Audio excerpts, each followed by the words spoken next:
Olá galera, tudo bem com vocês? Hoje eu venho trazer aqui mais um vídeo para vocês relacionado a uma máquina de lavar. O agitador dela não está funcionando normalmente, né?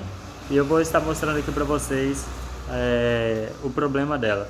Eu peço que vocês se inscrevam no canal, deixe seu like, compartilhe com seus amigos para estar me ajudando aqui a crescer o canal, tudo bem? Vou estar mostrando aqui para vocês agora o defeito.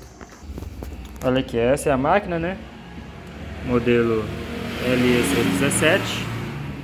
O problema aqui é que na hora dela lavar a roupa, ela não está agitando.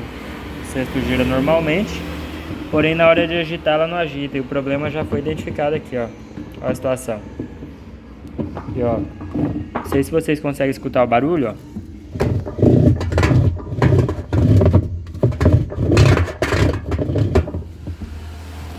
Eu já soltei o parafuso aqui. Soltei aqui já para adiantar. E já identifiquei o problema também. O problema tá fácil, galera. Olha. Aqui já não tem mais as estriazinhas, né? Não tem o encaixe mais do eixo. Foi tudo corroído. Comeu tudo, ó. Então, dessa forma não vai girar mesmo. Olha aí. Tudo comido. E aqui já tá uma peça nova, né? Para fazer a substituição.